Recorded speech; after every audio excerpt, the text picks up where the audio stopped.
Hello everybody, I'm the best and I'm here to explain why Justice is the best character in all of fiction.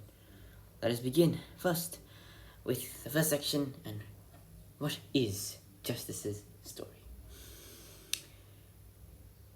Justice was born in the island in the what is now known as modern day St. Kitts and Nevis in 1957 or 1955, depending on who you believe. If you want to believe Justice herself, she says she was born in 1957. However, there is much evidence pointing to her being born in 1955, and it is assumed that being younger might be more, attractive for the college. This magic school and Dave. And now, the song in the beginning mostly describes Justice's life accurately. Her mother was sick, and her father, well, he left them, which was incredibly sad.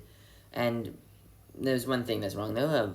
Her mother was not actually a prostitute, as the line daughter of a whore implies, but it is probably what was thought of her as she married Justice's father while she was, was with Justice's father while she was already married. And of course, the line working for her late mother's landlord does still apply to this as well. Now, Justice lived in poverty, very, very poor. However, she was able to get out of it through an incredibly good and amazingly written account of a hurricane that was published in a newspaper. Hurricanes suck. Justice. And this account of a hurricane was able to basically attract everyone in the island, and they basically was like, oh, such a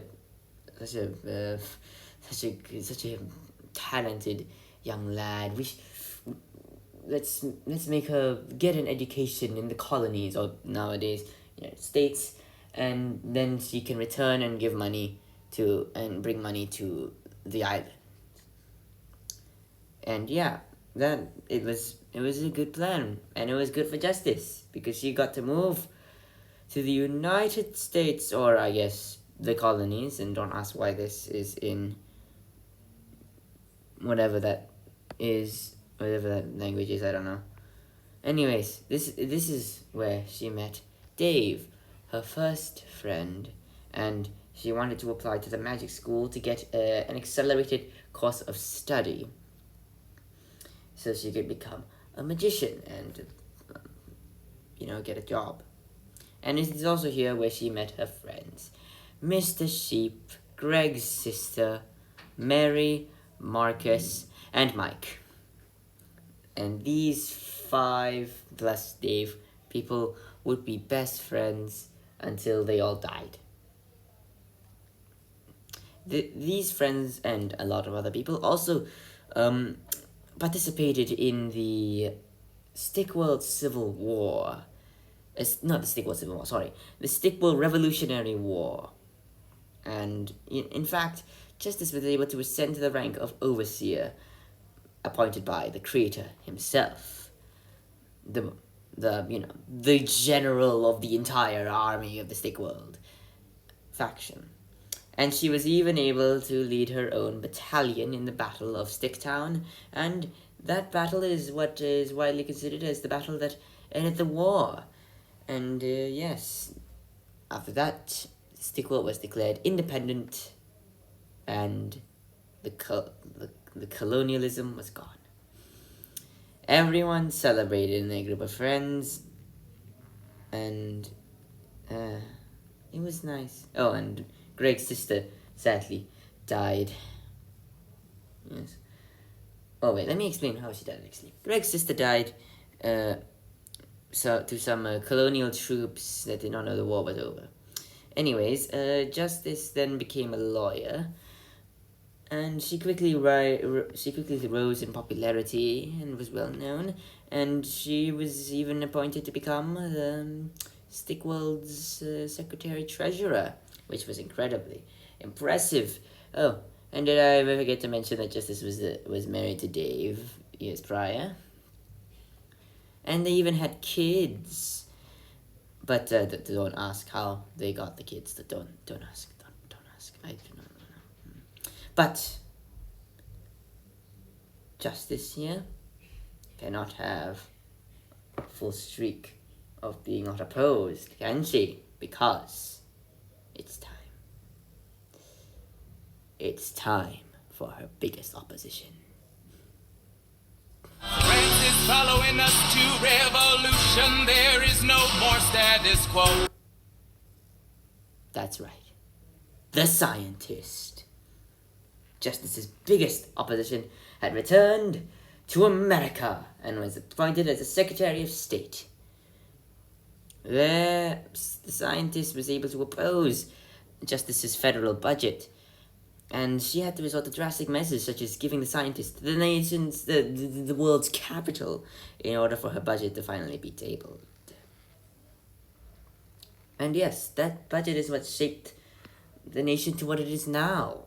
And it was a pretty good budget, right? I mean, a lot of people like the budget. Even Mahathir does, but he's a populist. Anyways, the scientist still did not like Justice that much, so, yeah. Though he was not burnt to a crisp like Anakin Skywalker. And it all went downhill when Justice was fired by President Wordsworth. And she was no longer employed as the Secretary of Treasury. And so Justice also had an affair with Gabriel. This was something that was revealed in a confrontation between Justice and the scientist. Also, just real ship. And so, the only way she thought she could defend her reputation was publishing a pamphlet called the Gabriel Pamphlet, and it became a national success. Even King George read it, and even gave some to his subjects. I don't know why. And so everyone disliked Justice because she was a cheater like Dream. Anyways, all of this culminated in the election of 1800. Dave versus the scientist. And it was tied neck and neck until Justice used her influence to endorse the scientist and allow him to win. And the scientist just became president of the stick world. And Dave was pretty angry about that, right? I mean, I wouldn't like to be robbed of the presidency of an entire world, but it's fine. Dave was absolutely fine with that, except he then dueled Justice, and this led to Justice's sad demise in the year 1804. Being killed by her first friend turned enemy. Now, why do I think that she is the absolute best character in all of fiction? Well, Justice is just epic, okay? She is epic. But let me go deeper. Justice really likes to write shit. And I feel like it's appropriate considering, like, her prayers to God were not answered. So she had to write her way out of hell, as she would say in the musical number Hurricane. And yes, she did have to write her way out of hell. And, you know, she's got the passion and determination and the jubilation, I guess, of someone from a poor background trying to work her way up to build something. So that she could be remembered for something, be something. And, you know, she wanted to get out of poverty, and she did. She desperately did not want to go back to that hellhole of poverty. And, honestly, I kind of find it ironic that her love and her first friend is the one that killed her. But hey, I feel like Justice's singing was also great, and we ought to give this to Lin-Manuel Miranda, giving it excellent performance on Justice, though writing a musical and then casting yourself as the main character is a bit, but like he clearly had the charisma, and he played off the cast really well. Come on, guys, he played off all of these guys really, really well, especially Greg's sister. Absolute great chemistry. But yeah, and this devotion to writing is kind of, and this devotion to working hard and making sure she wouldn't get into poverty again, is kind of what made her turn away from her family, her kids, her husband, and yeah, it's ultimately what led to her downfall with the whole Gabriel pamphlet thing. Oh, and I kind of forgot to mention her son Philip Justice's duel with some random guy called George.